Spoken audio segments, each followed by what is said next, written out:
राधे राधे। मैं पंडित देवेंद्र शुक्ला आपका आपके चैनल श्री अष्टो ज्ञान मार्ग में आपका खूब स्वागत करता हूं। मीन राशि, जो नहीं हुआ अब तक होगा, समय आ गया अब, अधूरे सपने पूरे होंगे। संपूर्ण जानकारी सरल शब्दों में, सरल भाषा में, सरल उपाय के साथ आपसे निवेदन है, प्रार्थना। आपने लाखों उपाय किया, एक उपाय मैं भी बताता हूं, करेंगे तो हो सकता है लाभ हो। लाभ हुआ तो आपके जीवन की दिशा और दशा बदल जाएगी। हमसे जुड़ जाइए, अपडेट रहेंगे। जुड़ने के लिए हमारे चैनल को सब्सक्राइब कर लीजिए।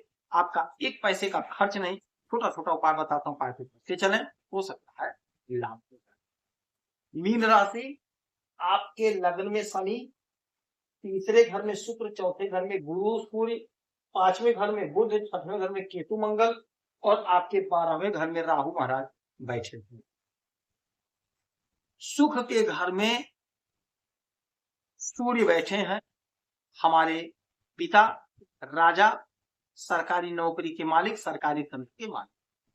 सुख के घर में बैठे हैं देवगुरु बृहस्पति के साथ, और सप्तम दृष्टि से सीधे आपके कैरियर को देख रहे हैं।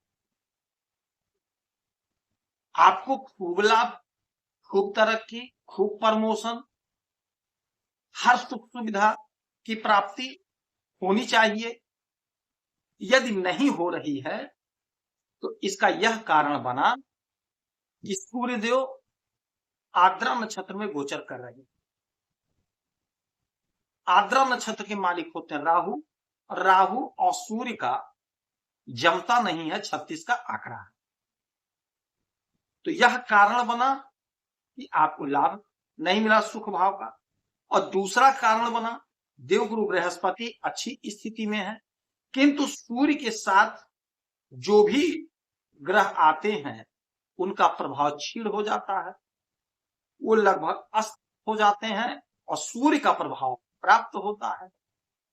तो गुरु तो अस्त हो गए और सूर्य का प्रभाव कमजोर इसलिए हो गया कि आर्द्रा नक्षत्र में थे।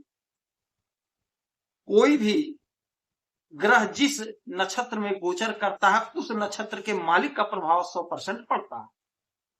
तो अब सूर्य भी प्रभावहीन हो गए, प्रभाव जो देना चाहिए था पूरा नहीं दे पाए। अब हुआ क्या, अब सूर्य देव पुनर्वसु नक्षत्र में गोचर किए। अब पुनर्वसु नक्षत्र के मालिक होते हैं स्वयं देवगुरु बृहस्पति। देवगुरु बृहस्पति के साथ बैठे हैं और देवगुरु बृहस्पति के नक्षत्र में गोचर कर रहे हैं। ये बहुत अच्छा हो गया, सोने पे सुहागा हो गया। पुनर्वसु नक्षत्र का क्या मतलब होता है? पुनर्वसु नक्षत्र का मतलब होता है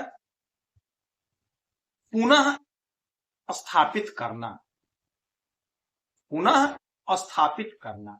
यानी कि जो काम आपका बिगड़ गया था वह काम आपका बनेगा, वह काम आपका बनेगा।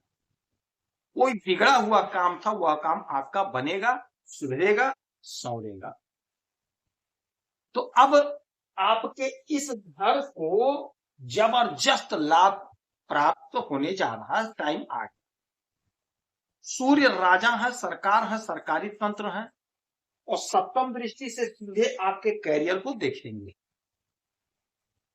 तो यदि आप कहीं नौकरी कर रहे हैं तो आपका प्रमोशन होगा, आपकी तरक्की होगी, आपके बिजनेस व्यापार में आपको लाभ की प्राप्ति होगी, आपके सपने साकार होंगे। यही घर हमारे कैरियर का। तो यदि आप नौकरी के लिए आवेदन किए हैं तो नौकरी लगती हुई दिखाई दे रही है, नहीं परमानेंट तो संविदा पे सही, किंतु आपकी नौकरी लगती हुई दिखाई दे रही है। अच्छा, ये घर आपका जो काम है, काम में तेजी लाने का है, उन्नति का है। और चूंकि सूर्य है तो सरकारी तंत्र से जोड़ रहे हैं। तो यदि आप सरकारी तंत्र में कोई ठेका वगैरह लेना चाह रहे थे, कोशिश किया था आपने, प्रयास किया था, नहीं वह पूरा हो पाया था, वह ठेका आपको मिलता हुआ दिखाई देगा, वह ठेका आपको प्राप्त होगा, आपको मिलेगा। सपने आपके साकार होंगे, उन्नति का मार्ग होगा। ऐसा योग बन गया।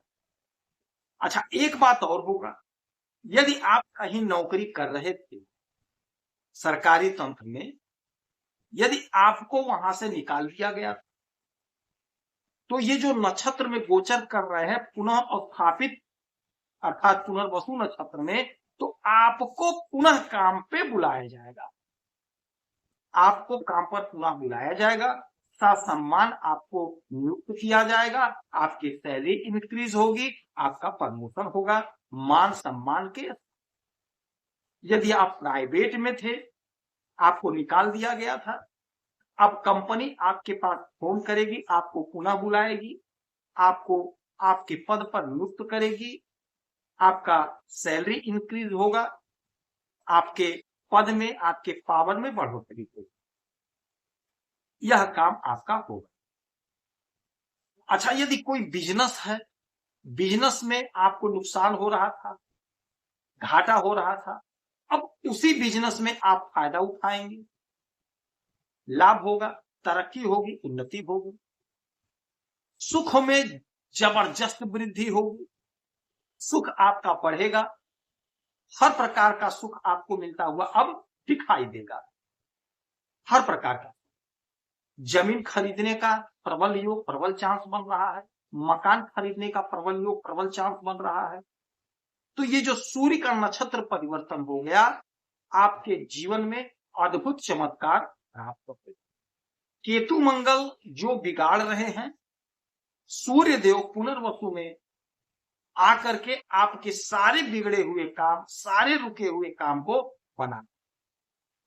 तो इस समय में आप उगते हुए सूरज को एक लोटा जल अवश्य दीजिएगा, तांबे का लोटा हो, उसमें अक्षत, लाल रोरी, लाल पुष्प और थोड़ा सा गुड़ डाल करके उगते हुए सूरज को अर्पित करेंगे, तो आपको लाभ होगा, आपको सफलता की प्राप्ति।